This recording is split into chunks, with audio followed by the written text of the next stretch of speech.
மார்பக மறுசீரமைப்பு அறுவை சிகிச்சை துறையில் உலக புகழ்பெற்ற நிபுணரான டாக்டர் வெங்கட்ராமகிருஷ்ணன் கடந்த 40 ஆண்டுகளாக லண்டனில் மருத்துவ சேவையாற்றி வருகிறார். மார்பக கேன்சர் பாதித்த 10,000க்கும் மேற்பட்ட பெண்களுக்கு மறுசீரமைப்பு அறுவை சிகிச்சை செய்து அவர்களின் வாழ்வில் தன்னம்பிக்கையையும் இயல்பான தோற்றத்தையும் மீட்டு தந்துள்ளார். இதுகுறித்த தகவல்களை டாக்டர் வெங்கட்ராமன் கிருஷ்ணன் வழங்க கேட்கலாம். வணக்கம். என் பேர் டாக்டர் வெங்கட் ராமகிருஷ்ணன். நான் ஒரு பிளாஸ்டிக் சர்ஜன். பிளாஸ்டிக் சர்ஜரியிலேயே மார்பக சீரமைப்பு துறையில் ஸ்பெஷலிஸ்ட். 30 இயர்ஸ் வெளிநாட்டில் வேலை செஞ்சுட்டு இப்போ சென்னை பிரஸ்ட் சென்டரில் வந்து வேலை செய்கிறேன். பிரஸ்ட் கேன்சர்னால் சர்ஜரி தான் ட்ரீட்மெண்ட், மெயின் ட்ரீட்மெண்ட். சர்ஜரி பண்ணும்போது ஒரு சின்ன கேன்சராக இருந்தால் அந்த கேன்சரை மட்டும் எடுத்துகிட்டு மற்ற மார்பகம் ஃபுல்லாக ப்ரிசர்வ் பண்ணலாம், அதை ப்ரொடெக்ட் பண்ணலாம். ஆனால் பெரிய கேன்சராக இருந்தால் மார்பகத்தை எடுக்க வேண்டியது வரும். சாதாரணமாக நம்ம ஊரில் 50% ஆச்சும் பேஷண்ட்ஸ், பிரஸ்ட் கேன்சர் பேஷண்ட்ஸுக்கு மார்பகத்தை எடுக்க வேண்டிய நிலவரம் வரும். அந்த நேரத்தில் அதே சமயத்தில் மார்பகத்தை எடுக்கும்போதே திருப்பி ரீகன்ஸ்ட்ரக்ஷன், சீரமைப்பு செய்கிறது என்னுடைய துறை. வெளிநாட்டில் 70-80% பேஷண்ட்ஸ் மார்பகத்தை எடுத்தால் உடனே ரீகன்ஸ்ட்ரக்ஷன் பண்ணிக்குவாங்க, சீரமைப்பு சர்ஜரி நடக்கும். ஆனால் நம்ம ஊரில் வந்து 0.5% கூட பண்ணுறதில்லை. அது ஏன் அப்படின்னு கேட்டால் பல ரீசன்ஸ் இருக்குது. சில சமயம் அந்த பிரஸ்ட்டை பற்றி பேசுகிறதுக்கே ஒரு ஹெசிடேஷன், தகப்பு.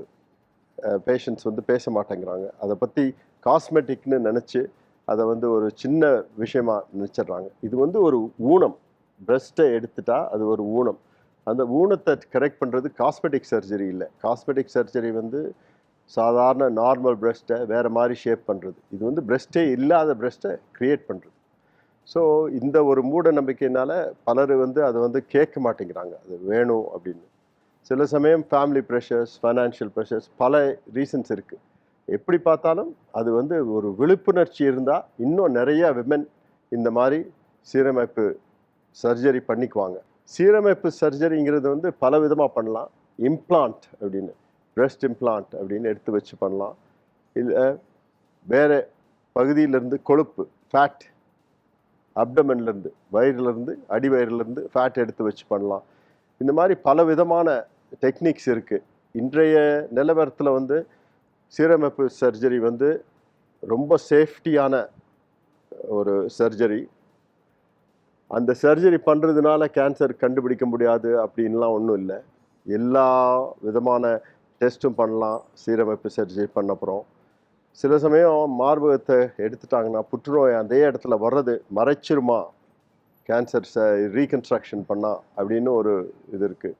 இன்றைய இதில் சர்ஜரி, கீமோதெரப்பி, ரேடியோதெரப்பி எல்லாம் பண்ணால் லோக்கல் ரெக்கரன்ஸ், அதாவது அதே இடத்துல மார்பக புற்றுநோய் திருப்பி வர்றது ஆல்மோஸ்ட் நாட் பாசிபிள்.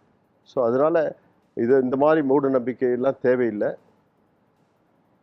இன்றைக்கு சொல்ல வேண்டியது என்னென்னா, மார்பக புற்றுநோயினால் மார்பகத்தை எடுக்க வேண்டிய நிலவரம் வந்தால் அதை ரீகன்ஸ்ட்ரக்ஷன் பண்ணுறதுக்கு ஒரு வாய்ப்பு எல்லா லேடிஸுக்கும் கொடுக்கணும்.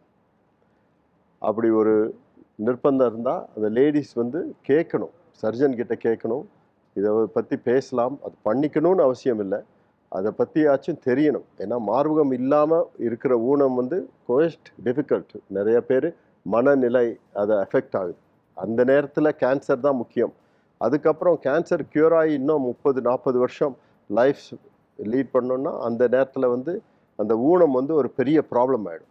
அதுக்காக முதல்லையே என்னைக்கு மார்பகத்தை எடுக்கணும்னு டிசைட் பண்ணாங்களோ அன்றைக்கே மார்பகத்தை சீரமைப்பு பண்ண முடியுமா அப்படின்னு ஒரு கேட்டு, அது உங்களாலையும் முடிஞ்சால், சர்ஜனாலையும் முடிஞ்சால் அது பண்ணிக்கிறது நல்லது.